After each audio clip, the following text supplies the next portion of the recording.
नमस्कार सभी को। परीक्षा जंक्शन के इस प्लेटफॉर्म पे सभी का हार्दिक स्वागत है। और आपको एक बात बता दी जाए, इस संस्था के माध्यम से हम जितनी भी फैकल्टी के माध्यम से, चाहे ज्योग्राफी है, चाहे मैथ्स है, और चाहे मेरी ही सब्जेक्ट की बात कर लें, पॉलिटी और हिस्ट्री की बात कर लें, तो इससे जुड़े हम कई सारे प्रावधानों को, कई सारे प्रोविजंस को यहाँ पर लागू कर रहे हैं।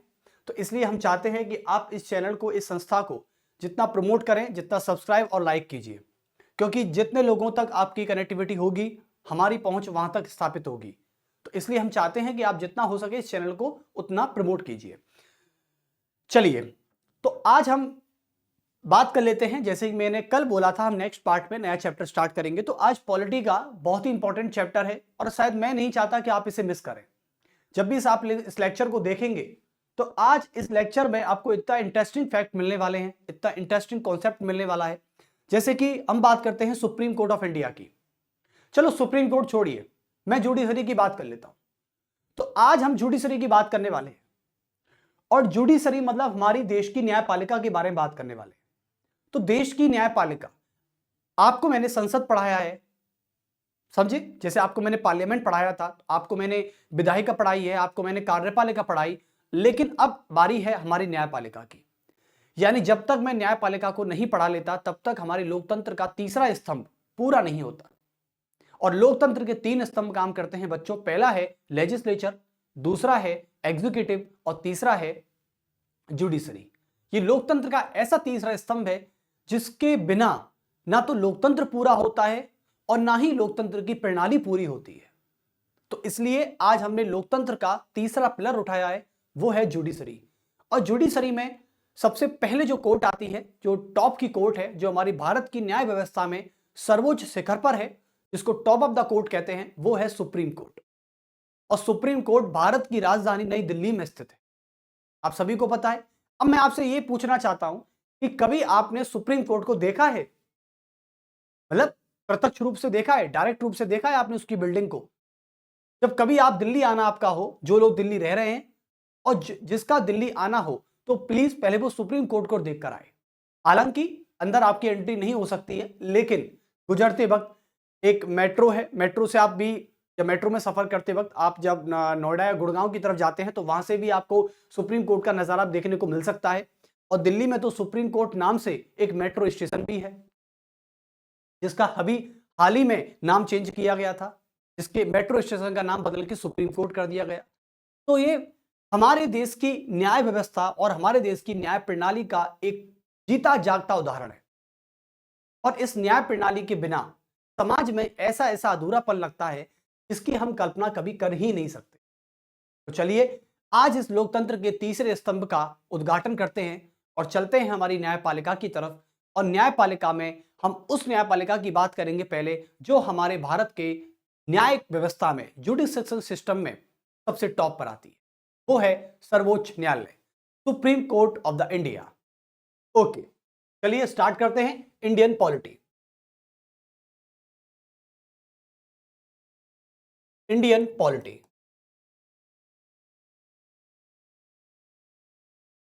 इंडियन पॉलिटी में हम सुप्रीम कोर्ट की बात करेंगे, तो वही चैप्टर मान के चलें। और उस चैप्टर में जितने भी टॉपिक्स हैं, जो आर्टिकल्स हैं, जो डिबेट हैं, वो सारी डिबेट यहां पर की जाएंगी, सारे आर्टिकल्स आपको बताए जाएंगे। बस मैं चाहता हूं कि आपका कॉन्संट्रेशन बना रहे, और ऐसा नहीं है कि मैं आपको कोई बोरियत फील कराते रहूं। मैंने अब तक के लेक्चर में कभी भी आपको ऐसा बोरियत फील नहीं कराया है, क्योंकि होता है कभी कभी बोरियत फील हो जाती है एक लंबे समय के बाद, एक लंबे दौरान पीरियड के बाद, तो आपको ऐसा लगता है कि बोरियत फील हो रही है सर।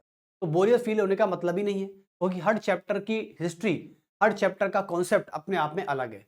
और मैं तो कभी आपको रटा के पढ़ाता ही नहीं हूं। हमेशा मेरा यह सिद्धांत रहा है पढ़ाने का कि मैं कहानी लेके चलता हूं, या फिर उससे जुड़ा कोई मुद्दा लेके चलता हूं, तब मैं आपको आर्टिकल्स को याद करवाता हूं।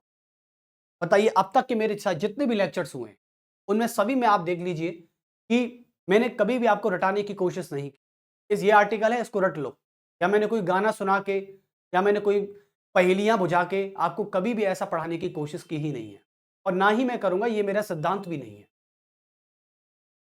तो सर्वोच्च न्यायालय इस चैप्टर का नाम है, तभी डालेंगे सर्वोच्च न्यायालय। सर्वोच्च न्यायालय। और सर्वोच्च न्यायालय के साथ हम इसको उच्चतम न्यायालय भी कहते हैं। उच्चतम न्यायालय, इसको उच्चतम न्यायालय भी कहा जाता है। चलिए, बहुत बढ़िया। तो सर्वोच्च न्यायालय और उच्चतम न्यायालय, ये दो ही नाम है। कहने को तो इसको संघीय न्यायालय भी बोलते हैं बेटा, संघीय न्यायालय, जिसको फेडरल कोर्ट भी कहा जाता है। तो कहने को तो कई सारे नाम है इसके, ठीक है। इसको शीर्ष न्यायालय भी बोलते हैं, टॉप ऑफ द कोर्ट बोलते हैं, तो कई सारे नाम है। हालांकि इसकी चर्चा हम बाद में भी करते रहेंगे। तो सर्वोच्च न्यायालय और उच्चतम न्यायालय, सबसे पहले आज हमको यह समझना होगा कि सर्वोच्च न्यायालय हमारे लिए क्यों आवश्यक है, और मैं ये कैसे साबित करूं आपके लिए कि हमारे लिए लोकतंत्र का तीसरा स्तंभ बहुत जरूरी है। तो सबसे पहले आज हम इसी पे चर्चा कर लेते हैं, विचार कर लेते हैं। तो क्योंकि यूपीएससी वाले बच्चों को यह पता होना चाहिए कि सर्वोच्च न्यायालय क्यों जरूरी है या न्यायपालिका क्यों जरूरी है। बच्चों, आप सभी जानते हैं कि लोकतंत्र के तीन स्तंभ काम करते हैं। हमारी भारत की राज्य व्यवस्था में लोकतंत्र के तीन स्तंभ। पहला स्तंभ आता है विधायिका, जो कानून बनाती है। दूसरे स्थान पर आता है कार्यपालिका, जो उस बनाए गए कानून को लागू करने का काम करती है। और तीसरे स्थान पर आती है न्यायपालिका, जो उस कानून की समीक्षा करती है, जो उस कानून की समीक्षा करती है कि कहीं विधायिका के द्वारा बनाया गया कोई भी कानून कहीं संविधान के खिलाफ तो नहीं है। यदि वो संविधान के खिलाफ है तो जुडिशरी इतनी ताकत रखती है, जुडिशरी के पास इतनी पावर है कि वह संसद के द्वारा या किसी भी राज्य विधानमंडल के द्वारा बनाए गए किसी भी कानून को तुरंत खारिज कर सकती है। इतनी पावर होती है। तो लोकतंत्र का जो तीसरा स्तंभ है, और यह किसी पे डिपेंडेंट नहीं होता, ये इंडिपेंडेंट सिस्टम काम भी, इंडिपेंडेंट बॉडी है हमारी न्यायपालिका।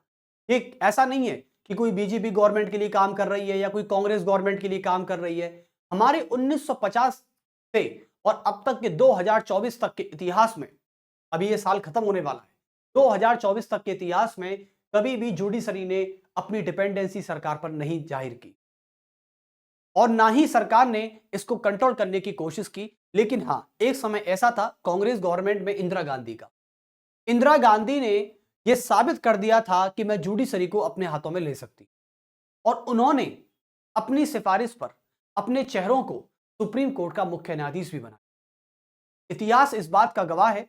आप इंदिरा गांधी के समय को उठा लीजिए और न्यायपालिका को उठा लीजिए, यानी विधायिका में और न्यायपालिका में बहुत बार संघर्ष हो चुका इसी बात को लेकर। जब इंदिरा गांधी का शासन था हमारे भारत में, तो संसद और न्यायपालिका आपस में लड़ रही थी, क्योंकि संसद में बैठी थी इंदिरा गांधी, और इंदिरा गांधी ने कई सारे ऐसे कानून बनाए हैं जिन पर न्यायपालिका संसद के द्वारा बनाए गए किसी भी कानून की जांच नहीं कर सकती। और न्यायपालिका की जांच करने की शक्ति हमारे संविधान की सबसे बड़ी विशेषता, उसकी आत्मा है, उसका हृदय।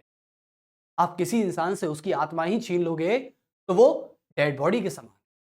इसलिए मैं नहीं चाहता, और ना ही कोई देश का नागरिक चाहता है कि न्यायपालिका कमजोर हो जाए। यकीन मानिए बच्चों, जिस दिन हमारी न्यायपालिका कमजोर हो गई, उस दिन यकीन के साथ कह रहा हूं कि सरकार भी आपका भला करने के बारे में कतई नहीं सोचेगी, चाहे वो सरकार कोई भी हो।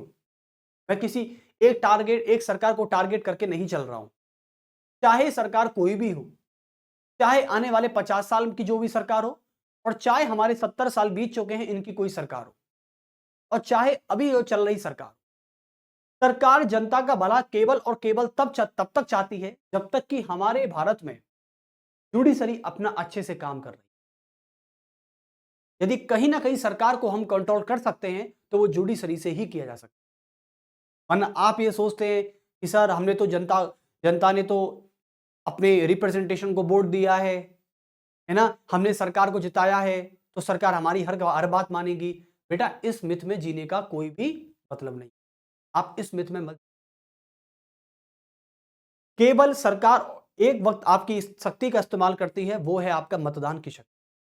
वोट देने के बाद यदि सरकार तानाशाह बनना चाहे तो वो 1000 बार बन सकती है, लेकिन सरकार भी डरती है। क्यों? क्योंकि जुडिशरी हमारे भारत में इस तरीके से काम कर रही है कि आज तक हर सरकार ने और किसी ना किसी सरकार ने संविधान को तोड़ना या मरोड़ना चाहा है, लेकिन हमारी न्यायपालिका ने यह साबित करके बताया है कि जब तक मैं जिंदा हूं तब तक इस संविधान से कोई छेड़छाड़ नहीं कर सकता, जब तक जनता के अधिकारों को कोई नहीं छीन सकता। ये सारी बातें आज हम चर्चा में करने वाले हैं। चलिए, तो लोकतंत्र के तीसरे स्तंभ में न्यायपालिका की मैं बात करने वाला था और यही आज हम पढ़ेंगे। ये हमने पूरा किया और ये हमने पूरा किया। इसमें मैंने आपको पढ़ाया था संसद के बारे में और इसमें मैंने पढ़ाया था आपको राष्ट्रपति, इसमें मैंने पढ़ाया था आपको प्रधानमंत्री एवं मंत्रिपरिषद। किसी को याद है या नहीं है? और ये YouTube पे सभी लेक्चर, परीक्षा जंक्शन नाम से YouTube चैनल है, वहां पर सभी लेक्चर हमारे अवेलेबल है, आप वहां जाकर देख सकते हैं। प्रधानमंत्री, मंत्रिपरिषद, राष्ट्रपति, संसद, सब कराया है मैंने और खुलकर कराया है, किसी बात की कोई गुंजाइश नहीं छोड़ी। तो आज हम न्यायपालिका की बात करते हैं। चलिए, पहली बात तो हमारा ये क्वेश्चन आता है डिबेट में और एसएससी और यूपीएससी वाले बच्चों के लिए ये क्वेश्चन अपने आप में बहुत इंपॉर्टेंट है कि हमारे देश में न्यायपालिका की जरूरत क्यों है। चलिए, तो पहले मैं इस क्वेश्चन को लिख ही देता हूं।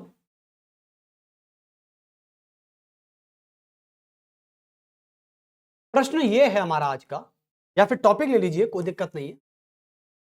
आप पूछेंगे कि सर आते आते प्रश्न पूछना स्टार्ट कर दिया, तो चलिए टॉपिक ले लेते हैं इसको। तो हमारे देश में न्यायपालिका की जरूरत क्यों?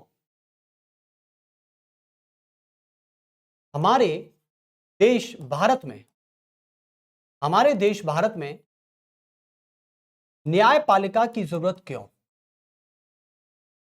न्यायपालिका की जरूरत क्यों?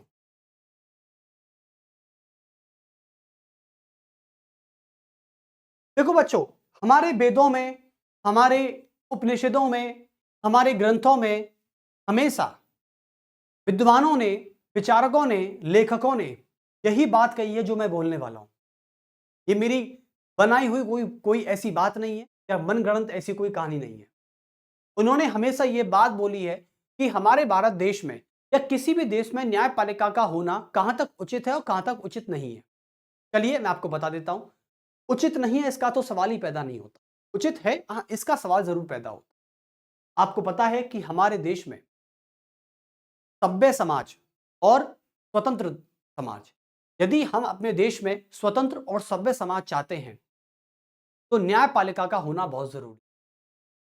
क्योंकि आपको पता है कि चाहे वो चाणक्य है, चाहे वो मनु है, हमारे कई सारे प्राचीन विचारक, हमारे जो एंशियंट जो फिलोसफर रह चुके हैं, जैसे कि कौटिल्य की बात करें, मनु की बात करें, शुक्र नीति की बात करें, इन विचारकों ने हमेशा इसी बात पर जोर दिया है और हमारे राष्ट्रपिता महात्मा गांधी ने भी इस बात पर जोर दिया है। वो कहते हैं कि जिस समाज में जिन व्यक्तियों को न्याय नहीं दिया जाता वह समाज नष्ट हो जाता।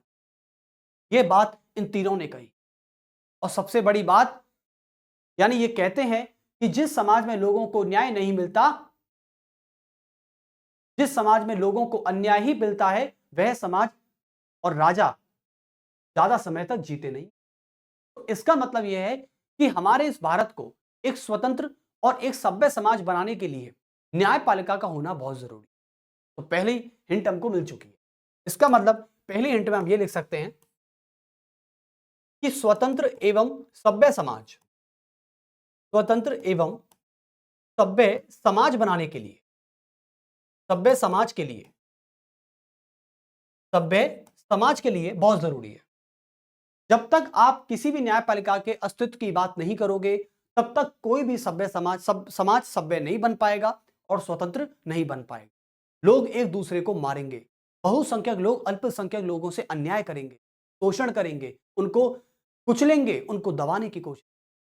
लेकिन जब तक हमारे देश में न्यायपालिका काम कर रही है, तब तक बहुसंख्यक के मन में कम से कम इतना तो डर है कि हम अल्पसंख्यक का शोषण करेंगे तो हमें सजा का प्रावधान हो सकता है। चलिए, अब आती है दूसरी बात।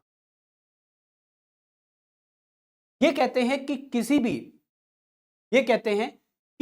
किसी भी स्वतंत्र और सभ्य समाज में यदि विधानमंडल ना भी हो तो चलेगा, लेकिन यदि स्वतंत्र और सभ्य समाज बनाने के लिए हमारे पास न्यायपालिका ही नहीं हो तो हम ये कह सकते हैं कि कोई भी देश सभ्य नहीं बन सकता और वह देश अतिशीघ्र नष्ट हो जाएगा। तो चलिए, दूसरी शर्त यह है कि विधानमंडल ना हो लेकिन न्यायपालिका जरूर हो।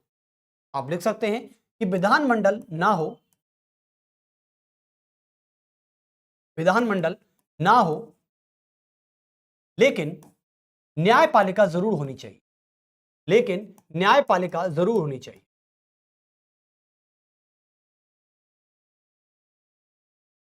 जरूर हो, क्योंकि क्योंकि यह क्योंकि यह अल्पसंख्यक लोगों को क्योंकि यह अल्पसंख्यक लोगों के अधिकारों की सुरक्षा अधिकारों की सुरक्षा सुरक्षा एवं बहुसंख्यक से या बहुसंख्यक के द्वारा किए गए शोषण से उनको बचाती है, बहुसंख्यक द्वारा एवं बहुसंख्यक द्वारा अल्पसंख्यक लोगों के साथ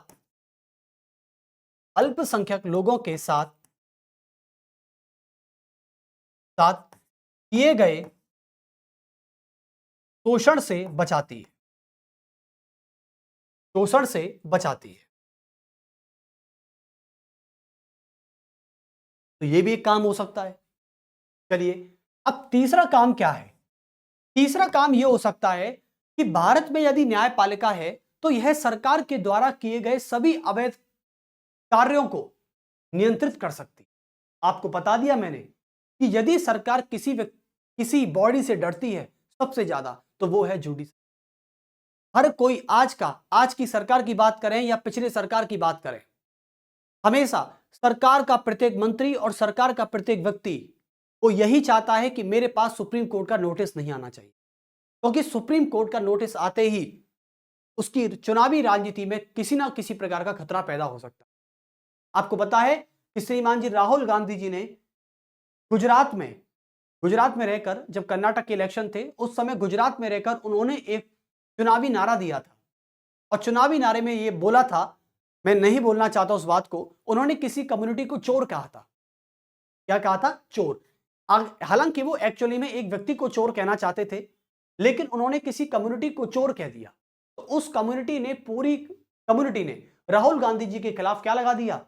एलिगेशन लगा दी कि आपने हमारी कम्युनिटी की बेइज्जती की है, आपने हमारी कम्युनिटी के खिलाफ बोला है। तो इसके खिलाफ आपको पता है सूरत की कोर्ट ने राहुल गांधी को तुरंत समन नोटिस भिजवाया और बोला कि आप कोर्ट में पेश हो जाइए। यानी न्यायपालिका की इतनी ताकत है कि वो किसी पद और प्रतिष्ठा को नहीं देती। यदि किसी व्यक्ति ने गलती की है, चाहे वो सरकार का हो और चाहे वो आम नागरिक हो, उसे तुरंत नोटिस भिजवाने में देरी नहीं करती। इसी प्रकार का, यानी सरकार के मन में आज भी न्यायपालिका के प्रति भय और डर है। तो चलिए, तीसरा काम यह है कि सर्वोच्च न्यायालय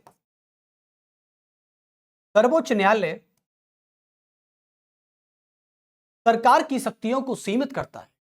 सर्वोच्च न्यायालय सरकार की शक्तियों को सीमित करता है। सरकार की शक्तियों को सीमित करता है। सरकार की शक्तियों को सीमित करता है। एक मैंने यह बताया आपको। और चौथा यह है कि यह सरकार के द्वारा किए गए सभी अवैध कार्यों को असंवैधानिक घोषित कर सकता है। तो लिखेंगे, यह सरकार के द्वारा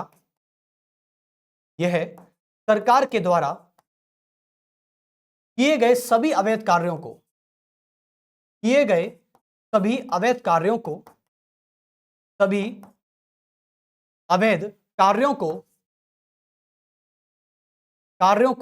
अमान्य घोषित कर सकता है। अमान्य घोषित कर सकता है।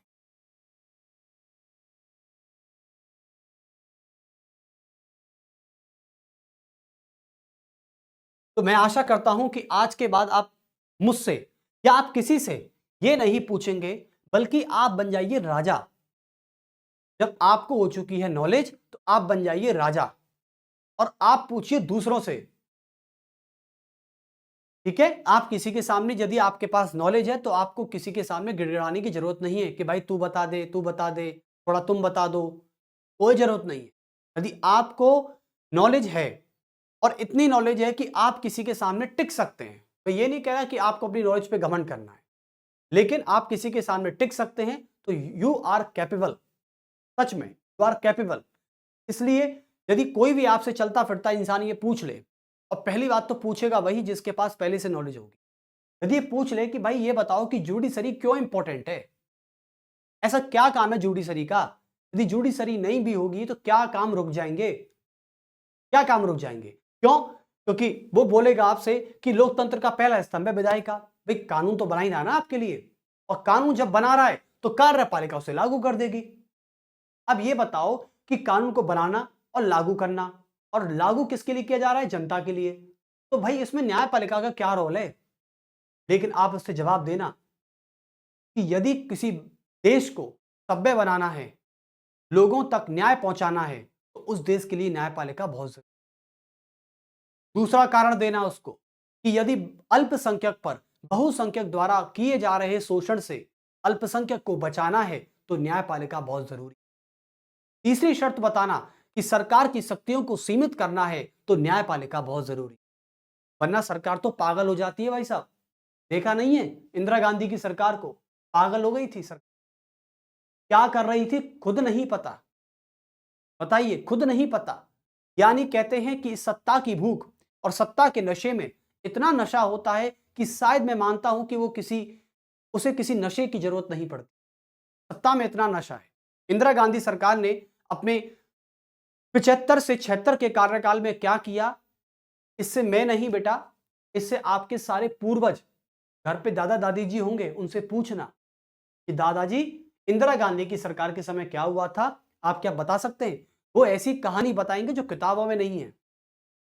वो तो हकीकत में जिए थे उस टाइम को, तो वो बताएंगे आप। इसलिए, और तीसरी बात, अल्पसंख्यक को बचाना है, और तीसरा काम है सर्वोच्च न्यायालय का कि सरकार के द्वारा किए गए सभी अवैध कार्यों को अमान्य घोषित करना। अब ये कहते हैं कि सर न्यायपालिका की क्या जरूरत है, सारे सरकार के द्वारा किए गए सभी कामों को तो अमान्य हम भी घोषित कर सकते हैं किसी को सत्ता से उतार कर। अरे भाई, मैं मानता हूं कि जनता में बहुत बड़ी शक्ति होती है, मैं मानता हूं कि जनता शासक होती है, लेकिन कभी कभी न्यायपालिका जरूरी। आप हर बात पे प्रोटेस्ट करने नहीं उतर जाओगे, आप हर बात पे सड़कों पे नहीं उतरोगे। यदि सरकार ने कोई ऐसा कानून बना दिया है जो आपके खिलाफ है, तो सुप्रीम कोर्ट यह संवैधानिक शक्ति रखती है कि उस सरकार के द्वारा बनाए गए इस नियम को वो खारिज कर सकते। तो चलिए, आपके सामने 4 चीज थी, उसको जवाब दे देना, बात खत्म। चलिए अब बात करते हैं, तो न्यायपालिका की बात थी जो कि हमारे तीसरे स्तंभ में सबसे पहला पॉइंट ये था, इसकी नीड क्यों होती है, इसकी नीड क्या है। ठीक है, अब सेकंड पॉइंट आएगा इसका इंट्रोडक्शन। क्या आएगा? इसका इंट्रोडक्शन।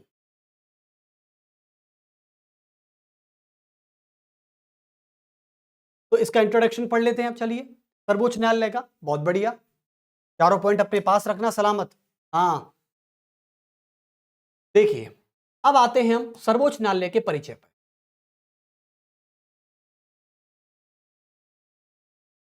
सर्वोच्च न्यायालय का परिचय।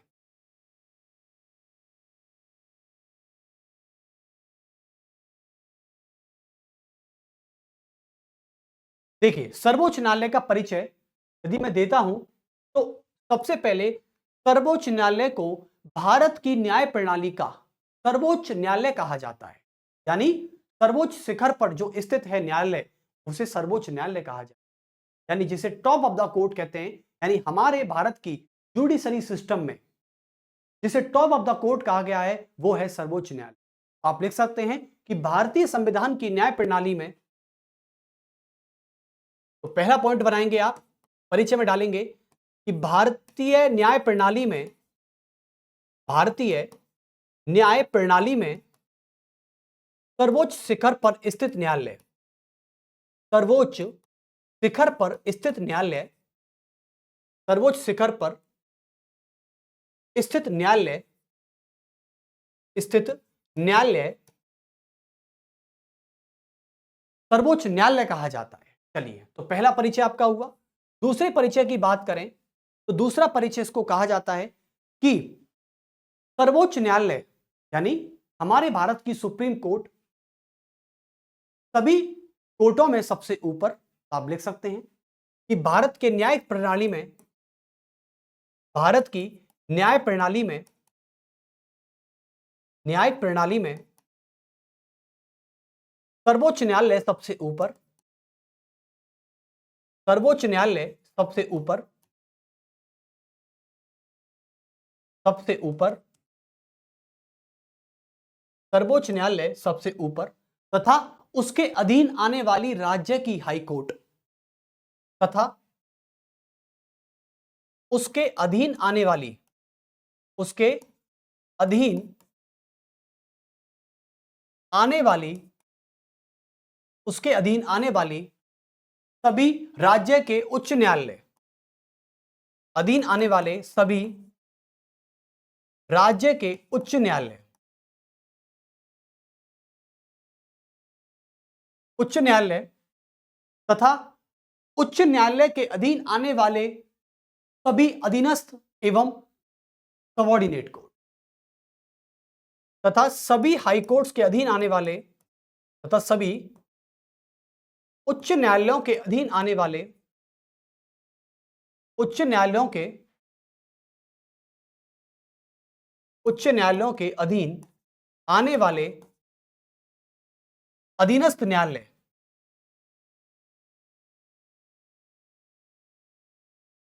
अधीनस्थ न्यायालय तथा लोक अदालतें होती, तथा लोक अदालतें जिनको कहते हैं फास्ट ट्रैक कोर्ट, लोक अदालतें जिनको कहते हैं फास्ट ट्रैक कोर्ट।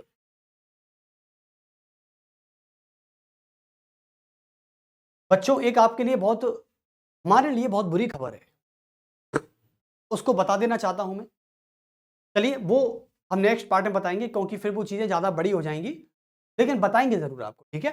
चलिए तो पहले इस पर ध्यान दीजिए। भारत की न्याय प्रणाली में सुप्रीम कोर्ट सबसे टॉप पर आती है, ठीक है। जैसे कि इसका स्ट्रक्चर बनाया जाए तो स्ट्रक्चर कुछ ऐसे बनता है, ये स्ट्रक्चर रहेगा इसका कि सुप्रीम कोर्ट टॉप पे रहती है, उसके अधीन आने वाली, जैसे कि बात करते हैं राजस्थान की, तो राजस्थान में हाई कोर्ट काम करती है नहीं करती, हाई कोर्ट, यानी ये है हमारा इंडिया, ये इंडिया लेवल पे काम कर रही है, ठीक है। और इंडिया में क्या आते हैं फिर राज्य, तो राजस्थान हुआ, जैसे दूसरा हाई कोर्ट मान लो महाराष्ट्र का हो गया, तीसरा मान लो केरल का हो गया, ठीक है, चौथा मान लो गुजरात का हो गया, ऐसे।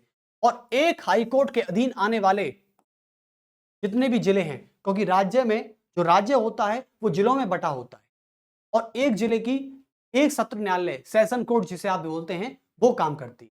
तो एक राज्य के अधीन आने वाले जिले जो हैं, जैसे यहां पर काम करती है सेशन कोर्ट, क्या काम करती है, सेशन कोर्ट, और इन्हीं को कहते हैं सबॉर्डिनेट कोर्ट,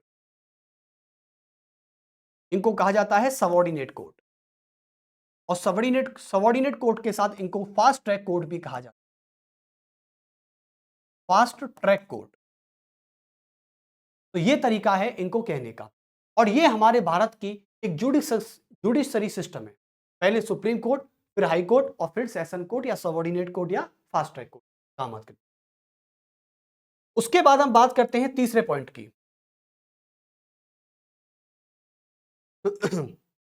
तीसरे पॉइंट में यह बताया जाता है कि हमारे भारत का सर्वोच्च न्यायालय, जिसे संघीय न्यायालय भी कहा जाता है, लिखेंगे आप कि सर्वोच्च न्यायालय को, सर्वोच्च न्यायालय को यानी सुप्रीम कोर्ट को,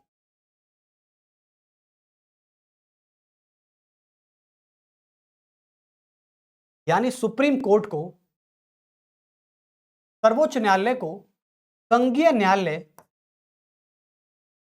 संघीय न्यायालय यानी federal court, federal court, federal court भी कहा जाता है, भी कहा जाता है। ओके, जैसे और भी बात करते हैं, हमारी भारत की सर्वोच्च न्यायालय को एकीकृत एवं स्वतंत्र न्यायपालिका का दर्जा प्राप्त है। तो लिख सकते हैं आप इसमें कि हमारी स्वतंत्र न्यायपालिका को, यानी हमारी सर्वोच्च न्यायालय को यहां लिख दीजिए चौथा पॉइंट बना के कि सर्वोच्च न्यायालय को, ये पढ़ा दिया है मैंने, अब ये मत कहना सर एकीकृत क्या होता है, स्वतंत्र क्या होता है, ये मत कहना। सर्वोच्च न्यायालय को एकीकृत एवं स्वतंत्र न्यायपालिका का दर्जा प्राप्त है, स्वतंत्र न्यायपालिका का दर्जा प्राप्त है।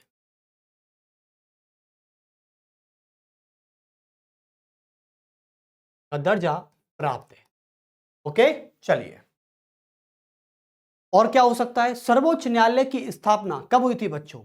सर्वोच्च न्यायालय की स्थापना 28 जनवरी 1950 को की गई, 26 जनवरी के 2 दिन बाद की गई। तो चलिए इसको भी लिख देते हैं। इसकी जो स्थापना थी और इसकी स्थापना का काम कब हुआ था? कि जो स्थापना थी ये की गई थी 28 जनवरी 1950 को इसकी स्थापना की गई। लेकिन आपसे कोई पूछे कि हमारे सर्वोच्च न्यायालय का पहला मुख्य न्यायाधीश कौन था? पहला मुख्य न्यायाधीश, चीफ जस्टिस ऑफ इंडिया, पहला, who is the first chief justice of India? तो हीरालाल जे कानिया। आप लिख सकते हैं पहले मुख्य न्यायाधीश थे। चलो बाद में लिखा दिया जाएगा, आप चिंता ना करें, ठीक है। तो सर्वोच्च न्यायालय का परिचय आपके सामने स्पष्ट हो गया है। आपको पता है बच्चों कि हमारे भारतीय संविधान में जिस न्यायपालिका को एकीकृत न्यायपालिका कहा गया है, इसे कहां से लिया गया है? यानी हमारे भारतीय संविधान में जिस जुडिशरी को इंटीग्रेटेड जुडिशरी कहा गया है, इसे कहां से लिया गया है? इसे किसी देश के संविधान से नहीं, बल्कि इसे भारत शासन अधिनियम 1935 से लिया। चलिए तो पहली बात इसमें लिख लेते हैं, ये वाली बात बहुत इंपॉर्टेंट है कि एकीकृत न्यायपालिका जो है, इस वाले शब्द को कहां से लिया गया है? भारत शासन अधिनियम 1935 से लिया गया, ठीक है। लेकिन एक बात और है, कुछ बच्चे सोचते हैं कि एकीकृत और स्वतंत्र दोनों शब्दों को लिया गया है भारत शासन अधिनियम 1935।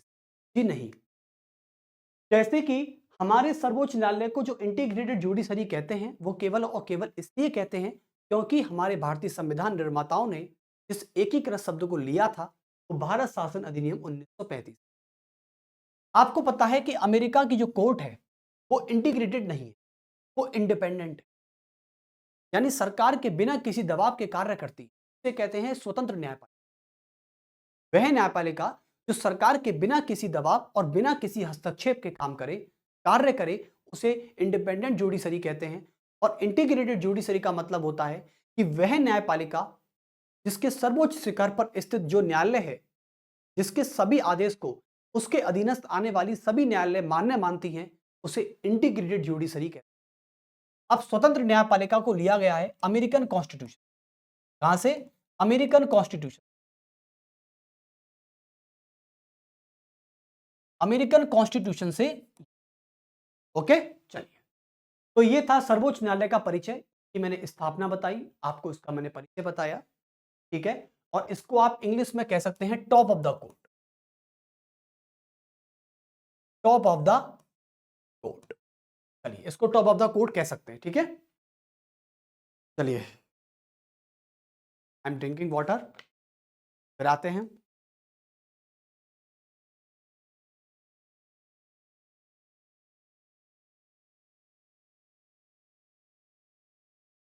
तो ये था पूरा की पूरा एक फ्लो चार्ट, समझ में आ गया ना? कोई और चीज ऐसा लग रहा है कि सर कुछ और समझाना है तो प्लीज कमेंट बॉक्स में जरूर बता देना मुझे एक बार, ताकि मैं और अच्छे से काम कर पाऊं। काम तो अच्छे से ही कर रहा हूं भाई, लेकिन ये है कि आपको जो चीज समझ में नहीं आ रही है आप मुझे बता दीजिए, ठीक है। कभी कभी क्या लगता है ना कि जो टीचर को तो ये लगता है कि भाई हम हर चीज समझ आके चल रहे हैं, बच्चे का माइंड स्टेटस कुछ अलग होता है। जैसे आप ऑफलाइन बैच में होते तो मैं क्या करता, ऑफलाइन बैच में तो मैं आपसे वही पूछ लेता खड़ा होके, या मैं आपके चेहरे देख के बता देता कि किस बच्चे को क्या समझ में नहीं आ रहा है। अब ऑन कैमरा थोड़ी सी प्रॉब्लम यही होती है, ऑन कैमरा में क्या होता है कि एकदम चीजें फटाफट से नहीं मिल जाती, जैसे कि आप भी मुझसे कुछ पूछना चाहोगे तो पहले आप लेक्चर देखोगे, फिर आप कमेंट करोगे, फिर मैं आपको कल बताऊंगा। इसका मतलब यह है कि ऑफलाइन बैच में और ऑनलाइन बैच में यही फर्क है। ऑफलाइन बैच में क्या होता है कि जब हम पढ़ाते हैं तो वहां पे बच्चों की जब क्राउड होती है कभी, तो वहां से सीधे हम बच्चे को खड़ा करके पूछ सकते हैं। खड़ा इन द सेंस कि वो ये कहता है कि सर मुझे समझ में नहीं आ रहा है, या मैं उसकी शक्ल देख के ये जज कर लेता हूं कि इसको समझ में नहीं आ रहा हो, और कहां समझ में नहीं आया ये भी मुझे पता चल जाता है। तो वहां से तो हम तुरंत कैचअप कर लेते हैं, लेकिन यहाँ पे कैचअप करना बड़ा मुश्किल। तो फिर भी मैं आपसे कह रहा हूं, यदि आपको कोई पॉइंट समझ में नहीं आ रहा हो तो आप प्लीज कमेंट बॉक्स में बता देना एक बार मुझे। मैं नेक्स्ट पार्ट में उसका एक्सप्लेनेशन एग्जाम्पल के साथ आपको। चलिए अब आपसे बात करते हैं सर्वोच्च न्यायालय के की स्थापना के बारे में बता दिया मैंने। अब आते हैं सर्वोच्च न्यायालय। एक क्वेश्चन मेरे दिमाग में घूम रहा है जो यूपीएससी में कई बार पूछा भी जा सकता है कि सर्वोच्च न्यायालय के कार्य क्या होते हैं, मतलब बेसिक कार्य बताने हैं आप। ठीक है, तो पहले ये जान लेते हैं। और हाँ, एक बात और मैं भूल गया बताना, चलिए यहां लिख लीजिए। आपको पता है कि सर्वोच्च न्यायालय हमारे संविधान के भाग 5 में आती है। संविधान के भाग 5 में मिलती है सर्वोच्च न्यायालय, और आर्टिकल है आपका 124 टू 147। यानी संविधान के भाग 5 में अनुच्छेद 124 से लेकर 147 तक भारत की सर्वोच्च न्यायालय का वर्णन, उच्च न्यायालय का नहीं, क्योंकि हाई कोर्ट उच्च न्यायालय होती है, और जो राज्य की न्यायिक प्रणाली में सबसे टॉप की कोर्ट होती है उसको कहते हैं हाई कोर्ट। लेकिन हमारे भारत की न्याय प्रणाली में सबसे टॉप पर होती है सुप्रीम कोर्ट। तो मैं सुप्रीम कोर्ट की बात कर रहा हूं। संविधान के भाग 5 में आर्टिकल 124 से 147 आर्टिकल तक इसका वर्णन किया। चलिए अब एक एक टॉपिक का नाम है, टॉपिक लिख लीजिए वाली, कि सर्वोच्च न्यायालय के मूलभूत कार्य। सर्वोच्च न्यायालय के मूल कार्य। देखिए इसको पहले हम लिख लेते हैं वैसे। सर्वोच्च न्यायालय के मूल कार्य यानी basic basic action basic action of the Supreme Court. Basic action of the Supreme court.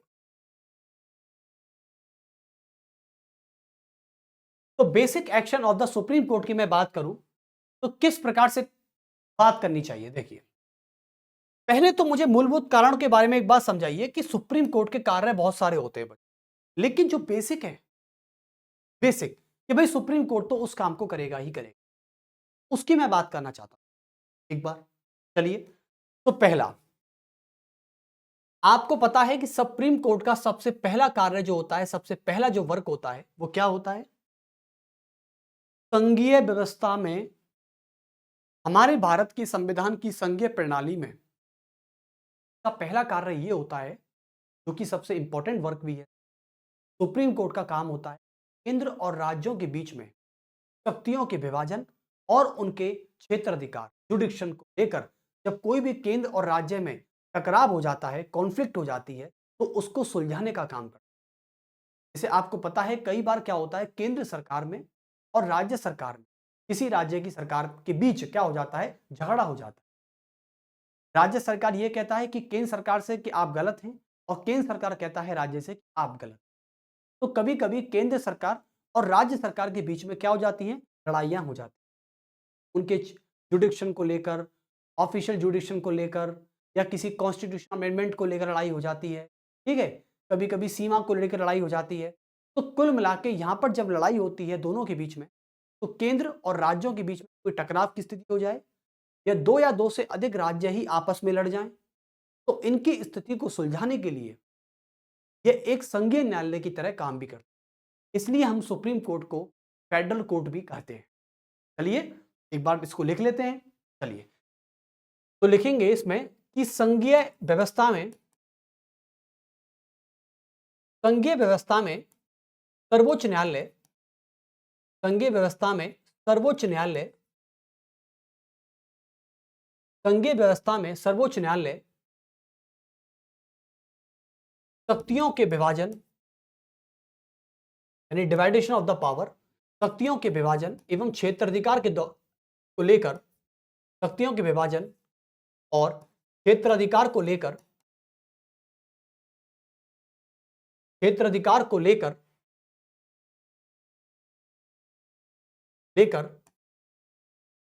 केंद्र एवं राज्यों के बीच, केंद्र एवं राज्यों के बीच, केंद्र एवं राज्यों के बीच टकराव की स्थिति के बीच संघर्ष हो जाने पर, इनके मध्य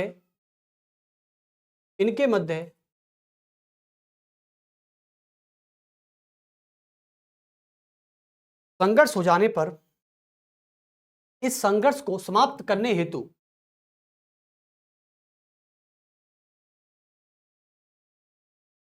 इस संघर्ष को समाप्त करने हेतु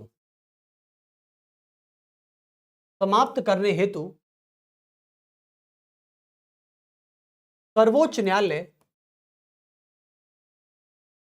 न्यायालय एक संघीय न्यायालय की तरह कार्य करता है, एक संघीय न्यायालय की तरह कार्य करता है, न्यायालय की तरह कार्य करता है। देखो बच्चों, ये हमारे भारत की संघीय प्रणाली का एक बहुत अच्छा क्या है, प्रॉपर्टी है, बहुत अच्छा गुण है।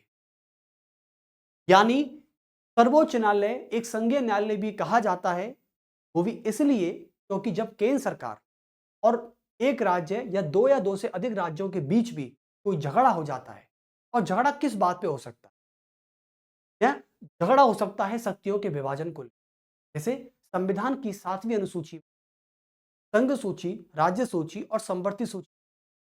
तो कभी कभी क्या होता है, चलो राज्य सूची संघ सूची में झगड़ा नहीं होगा, कम होगा, लेकिन संवर्ती सूची ये कहा जाता है कि केंद्र सरकार और राज्य सरकार आपस में मिलकर संवर्ती सूची में आने वाले सभी विषयों पर अपनी सहमति से कानून बना सकती है। लेकिन कभी कभी क्या होता है कि संवर्ती सूची एक ऐसा विषय है जिस पर राज्य सरकार कानून बनाना नहीं चाहती, केंद्र सरकार चाहती है कि वो कानून बने, तो इन दोनों के बीच में झगड़ा हो जाता है। और इस झगड़े को खत्म करने के लिए, समाप्त करने के लिए हमारे भारत की सुप्रीम कोर्ट एक फेडरल कोर्ट की तरह, कोई भी झगड़ा हो सकता है। जैसे कि कारण क्या क्या है, देखो कारण ये है, जैसे कि पहला कारण की बात करें तो पहला कारण क्या है, ये लड़ाई होने का कारण क्या है, जैसे कि संवैधानिक संशोधन,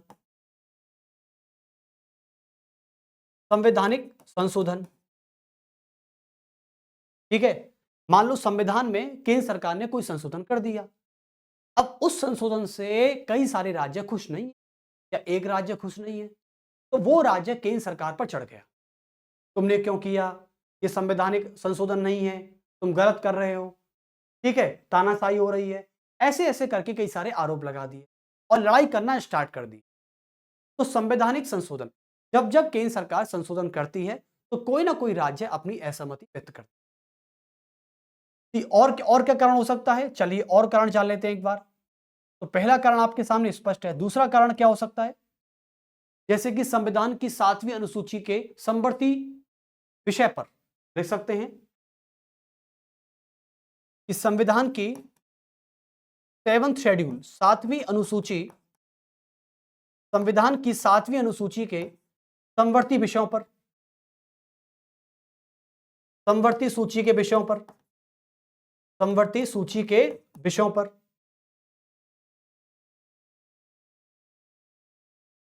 कि विषयों पर हो सकता है भाई साहब, इसलिए क्योंकि समवर्ती सूची एक ऐसी सूची है जिस पर केंद्र सरकार और राज्य सरकार अपनी अपनी सहमति से कानून बना सकती है। और कारण क्या हो सकता है, और कारण हो सकता है क्षेत्राधिकार को लेकर, जुडिक्शन, क्षेत्राधिकार को लेकर हो सकता है।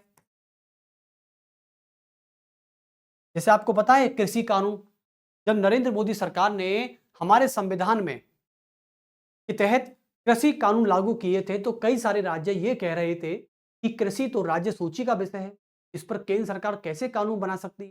लेकिन लोग 249 आर्टिकल को भूल जाते हैं। क्षेत्र अधिकार की बात करें तो क्षेत्र अधिकार में क्या आता है? शक्तियों का विभाजन।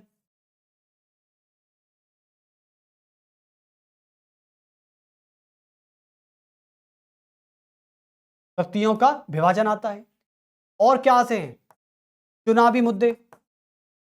चुनावी मुद्दे आ सकते हैं इसमें। ठीक है, और क्या आ सकता है? राजनीतिक मामला आ सकता है।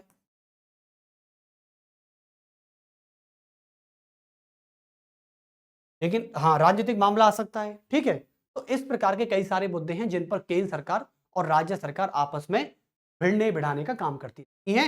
और इस मैटर को सुलझाने के लिए हमारी सर्वोच्च न्यायालय एक संघ के रूप में काम करती है। ठीक है, और ऐसा कब होता है? जब जब मान लीजिए या तो केंद्र के बीच में या एक राज्य के बीच में लड़ाई हो जाए, या फिर ऐसा हो सकता है कि केंद्र के बीच में कई सारे राज्यों की लड़ाई हो जाए, एक से अधिक राज्य इस पर हावी हो जाएं, तब ऐसा हो सकता है। या तीसरी कंडीशन में यह हो सकता है, तीसरी कंडीशन यह कहती है कि राज्य ही आपस में भिड़ जाएं, राज्य ही आपस में भिड़ जाएं, तो ऐसा हो सकता है। जैसे कि कल को राजस्थान और यूपी का बॉर्डर लगता है, तो राजस्थान और यूपी के बॉर्डर लगने पर अभी एक केस भी आया था कि राजस्थान और यूपी में जो सीमा है, जो फतेहपुर सीकरी से लगती है, आगरा से लगती है, उस आगरा में, आगरा के बॉर्डर पर इधर था भरतपुर, राजस्थान में जो डिस्ट्रिक्ट आता है भरतपुर, जो कि राजस्थान का सबसे पूर्वी जिला है, मतलब पूर्व की तरफ आता है, तो भरतपुर और आगरा के बीच में एक बॉर्डर है, राजस्थान यूपी बॉर्डर। उस राजस्थान यूपी बॉर्डर पर एक पुलिस चौकी को लेके दोनों राज्यों के पुलिस प्रशासन आपस में लड़ लिए। हाँ, ऐसा हुआ है। जैसा कर्नाटक और महाराष्ट्र में एक गांव है, उस गांव को लेकर भी लड़ाई होती रहती, आज तक वो केस जारी है, क्योंकि वो गांव एक्चुअली में महाराष्ट्र की सीमा में आता है। एक्चुअली में वो गांव महाराष्ट्र की नहीं, कर्नाटक की सीमा में आता है। हाँ, कर्नाटक की सीमा में आता है वो, लेकिन आता तो कर्नाटक की सीमा में। अब कर्नाटक ये कहता है कि ये हमारी सीमा में आता है, इसलिए हमारा गांव है। ठीक है, महाराष्ट्र उस गांव पर इसलिए दावा करता है क्योंकि वहां के लोग मराठी बोलते हैं। तो कुल मिला के महाराष्ट्र ये कहता है कि वहां के लोग मराठी इसलिए बोलते हैं क्योंकि वो महाराष्ट्र के हैं, और यदि वो महाराष्ट्र के हैं, मराठी हैं, तो ये गांव महाराष्ट्र का है। लेकिन वो आता कर्नाटक की सीमा में है, तो कर्नाटक की सीमा होने के नाते कर्नाटक ये अपना दावा करता है इस गांव पर। मुझे गांव का नाम याद नहीं आ रहा है ऐसा। तो इस प्रकार से ये मुद्दा कर्नाटक और महाराष्ट्र में चलता रहता है। कभी कभी क्या होता है कि दो राज्य आपस में इसलिए भिड़ जाते हैं कि नदी और जल के बंटवारे को लेकर। आपको पता है कि कई बार पश्चिम बंगाल और असम में इसी बात की लड़ाई है। जी बिल्कुल, जैसे कि मान लो एक नदी है और वो दो राज्यों से बह रही है। ठीक है, अब नदी दो राज्यों से बहती है तो उसका अधिकांश हिस्सा किस राज्य में आता है? उसका अधिकांश पानी का सोर्स, जैसे कि पंजाब और राजस्थान में मिले, कई बार लड़ाइयां हो चुकी हैं सिंधु को। इसलिए कहते हैं कि नदी के जल के बंटवारे को लेकर भी राज्य और राज्य में लड़ाइयां हो। ठीक है, चलिए। केंद्र और राज्यों के बीच में लड़ाई केवल इन्हीं मुद्दों पर होती है। आप यहां से देख सकते हैं, ये तो है केंद्र और राज्यों के बीच में, केंद्र और राज्य की के बीच के संघर्ष का विषय, बीच के कॉन्फ्लिक्ट का विषय, कॉन्फ्लिक्ट का विषय। यदि केंद्र और राज्य कभी भी आपस में लड़ेंगे तो वो केवल इन्हीं मुद्दों पर लड़ सकते हैं। लेकिन राज्य राज्य आपस में लड़ें तो इसका मुद्दा क्या हो सकता है? देखो, इसके मुद्दे हो सकते हैं जैसे कि भूमि को लेकर, जैसे कि लैंड को लेकर। मान लीजिए लैंड, जैसे भी बताया ना, गांव को लेकर, लैंड को लेकर हो सकता है। दूसरा मुद्दा भाषा को लेकर हो सकता है, लैंग्वेज को लेकर हो सकता है। मान लीजिए लड़ लिए लैंग्वेज के नाम पर। जैसे पता चला एक राज्य है और वो अपने राज्य से बॉर्डर लगा रहा है, वहां पर उसकी भाषा बोली जा रही है, तो राज्य ये दावा करता है कि वहां पर रहने वाले लोग हमारे हैं। तो कभी कभी भाषा को लेकर भी, कभी कभी भूमि को लेकर भी लड़ाइयां हो जाती हैं। और कभी कभी लड़ाइयां हो जाती हैं प्रशासनिक क्षमता को लेकर। इसको लेकर, प्रशासनिक क्षमता को लेकर, प्रशासनिक क्षमता को लेकर भी कई बार संघर्ष हो जाते हैं। जैसे कि पता चला, कई बार मैंने देखा है कई बार देखा गया हमने कि भरतपुर के और आगरा के कलेक्टर आपस में लड़ लिए। क्यों होता है बताइए। जैसे कि मान ली क्या करते हैं, देखें एक आपको बताता हूं कि प्रशासनिक क्षमता के आधार पर दो राज्य आपस में कैसे लड़ते। मान लीजिए बच्चों, ये राजस्थान का बॉर्डर है, ये राजस्थान है पूरा, मतलब यहां से मैं बता दूं, ठीक है, ये राजस्थान हो गया। जो राजस्थान से होंगे समझ जाएंगे, ठीक है। यहां पर है भरतपुर, यहां पर है भरतपुर, ये है आपका भरतपुर। ये राजस्थान का एक डिस्ट्रिक्ट है बच्चों, भरतपुर, जिस पर ये भरतपुर एक राजस्थान का ऐसा जिला है जिस पर अंग्रेज कभी भी अपना शासन नहीं कर पाए। और मान लीजिए बच्चों, यहां से लगता है आपका यूपी, ये है यूपी, ठीक है, ये है उत्तर प्रदेश, और यहां पर है आगरा। तो कभी कभी क्या हो जाता है कि भरतपुर से कोई व्यक्ति क्राइम करके रात रात में बॉर्डर क्रॉस कर जाता है, और आगरा और भरतपुर में लगभग लगभग 60 किलोमीटर का डिस्टेंस है, और 60 किलोमीटर को तय करने में लगभग 1 घंटे का समय लगता है, 1 घंटे का। तो भरतपुर से कोई व्यक्ति क्राइम करके यूपी बॉर्डर में आगरा में प्रवेश कर जाता है। अब उसने क्राइम तो किया है राजस्थान में, ठीक है, उसको पकड़ने का काम करेगी राजस्थान की पुलिस, लेकिन वह जो क्राइम करके जो व्यक्ति गया था वो यूपी चला गया। अब यूपी में राजस्थान पुलिस एंटर नहीं कर सकती। क्यों? क्योंकि वहां के पुलिस नहीं, पुलिस क्षमता से पूछना पड़ेगा, वहां की पुलिस से पूछना पड़ेगा, पहले वहां के मुख्यमंत्री से परमिशन लेनी पड़ेगी। यदि राजस्थान पुलिस को अपने क्रिमिनल को जो यूपी में बैठा है उसको पकड़ना है, उसके बॉर्डर में प्रवेश करना है, तो पहले वहां के पुलिस प्रणाली से, वहां के पुलिस सिस्टम से परमिशन लेनी पड़ेगी। यदि वो परमिशन देते हैं तो ठीक है। अब कभी कभी क्या होता है, राजस्थान की पुलिस और यूपी पुलिस इसी बात पर लड़ जाती है कि आप, हमारा क्रिमिनल आपके क्षेत्र में घुस गया है, आप हमें सौंप दीजिए। अब यूपी पुलिस ये दावा करती है कि ऐसा कोई क्रिमिनल हमारे यहां पे नहीं है। कुल मिला के प्रशासनिक क्षमता को लेकर आपस में जिला कलेक्टर लड़ लिए। हाँ, ऐसा ही होता है भाई साहब। चलिए, तो ये एक एग्जाम्पल था। प्रशासनिक क्षमता को लेकर लड़ाई हो जाती है, भूमि को लेकर लड़ाई हो गई।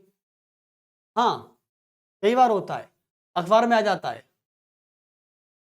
और क्या था, एक भाषा को लेकर लड़ाई हो गई, और एक मुद्दा है नदी के जल बंटवारे को लेकर। कभी कभी जल पे लड़ाई हो जाती है, जल पर नदियों को लेकर लड़ाई हो जाती है।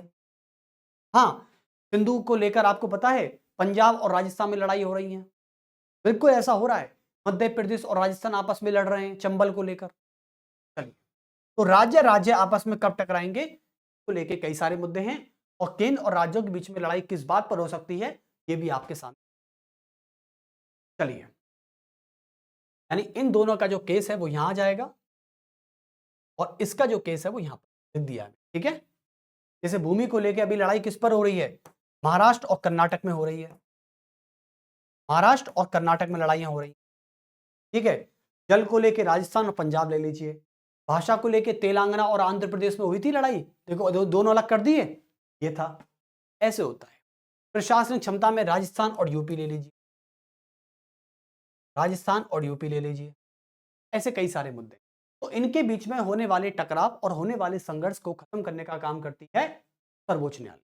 इससे आगे के जो पार्ट है, आगे का जो टॉपिक है कि सर्वोच्च न्यायालय का दूसरा मेन एक्शन क्या, वो हम जानेंगे नेक्स्ट पार्ट। अभी के लिए हम यहां तक इस लेक्चर को रोकना चाहेंगे क्योंकि आपको भी बोरियत फील होती है, ठीक है। तो नेक्स्ट पार्ट में हम इससे आगे की बात करेंगे सुप्रीम कोर्ट के बारे में, और जल्द ही हम आर्टिकल बनाने वाले हैं बच्चों। 124 आर्टिकल से स्टार्ट होता है सुप्रीम कोर्ट, संविधान के भाग 5 को लेकर। तो चलिए फिर मिलते हैं आपसे नेक्स्ट पार्ट में, और सभी को मेरी बात याद है कि प्लीज चैनल को शेयर और सब्सक्राइब जरूर कीजिए, ठीक है। चलिए, और जिसको भी कोई डाउट लगता है, कोई क्वेरी लगती है, वो कमेंट बॉक्स में तुरंत अपना कमेंट छोड़ के आए। चलिए, मेरा सभी को जय हिंद,